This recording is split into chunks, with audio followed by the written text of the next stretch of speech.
Hai semua, Assalamualaikum warahmatullahi wabarakatuh. Ya, jumpa lagi kita ya di kesempatan hari ini pada mata pelajaran pemrograman berorientasi objek. Oke, semoga kalian hari ini masih tetap sehat walafiat untuk melaksanakan segala aktivitas, termasuk aktivitas pembelajaran. Untuk pertemuan hari ini kita masih dengan kompetensi dasar yang sama, yaitu 3.1 dan 4.1, memahami konsep pemrograman berorientasi objek dan mempresentasikan konsep pemrograman berorientasi objek. Nah, tujuan pembelajaran yaitu setelah berdiskusi dan menggali informasi, maka peserta didik dapat yang pertama yaitu bisa menjelaskan pemrograman berorientasi objek.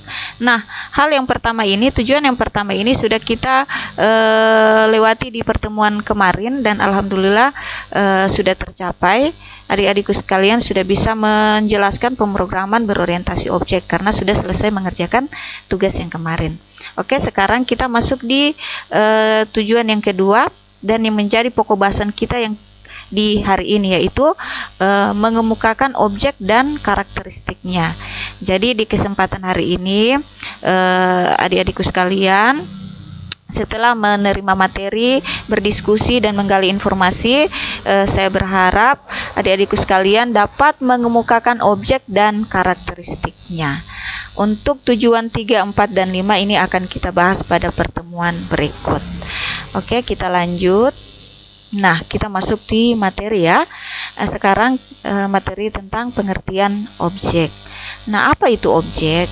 Itu objek adalah gabungan antara beberapa data dan fungsi yang masing-masing bekerja bersama-sama dan tidak dapat dipisahkan. Jadi antara data dan fungsi itu bekerja bersama-sama ya, dan mereka itu tidak dapat dipisahkan. Jadi kalau misalkan suatu benda dia hanya memiliki data, maka dia bukan disebut objek.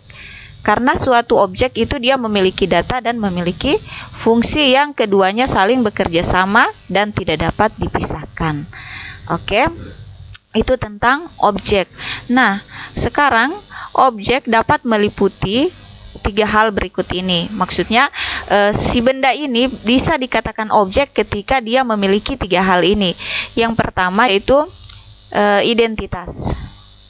Nah, jadi si objek ini, si benda ini, dia memiliki identitas tersendiri yang dapat membedakan dirinya dengan orang lain.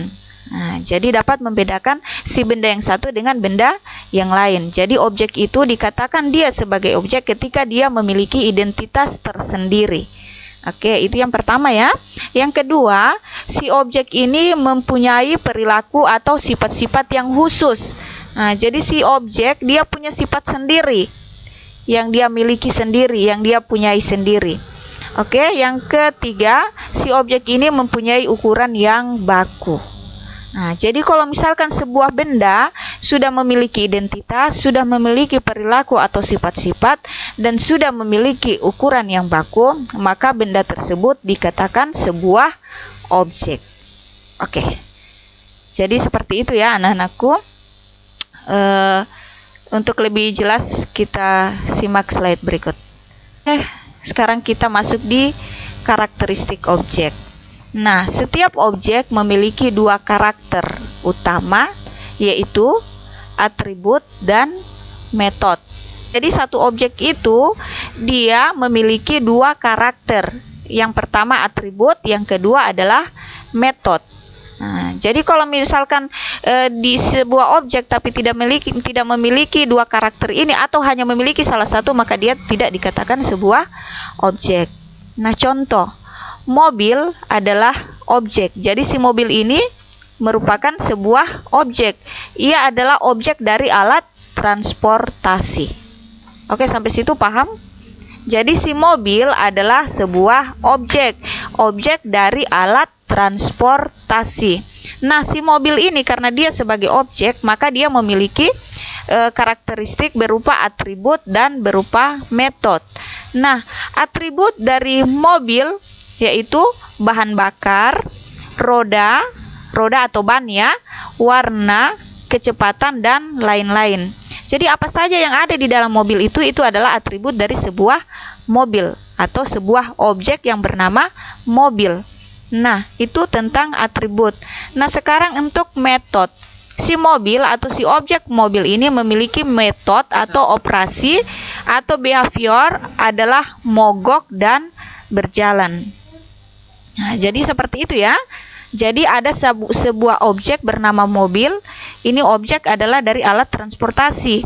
Atributnya berupa bahan bakar, roda, warna, dan kecepatan. Sementara metodenya yaitu mogok dan berjalan. Nah, jadi itu ya anak-anakku, bahwa objek itu harus memiliki dua karakter, yaitu atribut dan metode. Oke, sampai sini jelas anak-anakku? Semoga bisa diterima dan bisa dipahami ya. Saya ulangi kembali bahwa mobil adalah sebuah objek. Mobil adalah objek dari alat transportasi, memiliki atribut berupa bahan bakar, roda, warna, dan kecepatan, dan memiliki metode atau operasi, yaitu si mobil itu sendiri bisa mogok dan bisa berjalan. Oke? Ya. Sekarang kita sampai juga di kesimpulan. Jadi kesimpulan dari materi yang 2 slide tadi yaitu objek adalah sebuah benda. Ingat, objek adalah sebuah benda baik secara fisik maupun konseptual. Nah, kemudian yang kedua, objek sama dengan entitas. Jadi objek, kalau misalkan bicara entitas berarti kita sementara membicarakan objek. Nah, jadi objek sama dengan entitas atau data yang memiliki identitas, atribut, dan metode.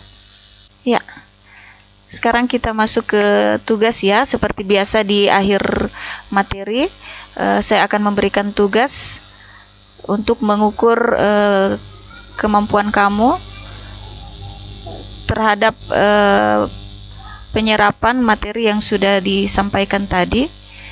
Jadi untuk materi objek dan karakteristiknya, ini ada tugas temukan 3 objek yang ada di sekitarmu, kemudian tentukan karakteristik dari masing-masing objek tersebut. Tadi sudah di materi sudah diberikan contoh objek mobil dan memiliki atribut dan metode yang sudah disampaikan tadi ya.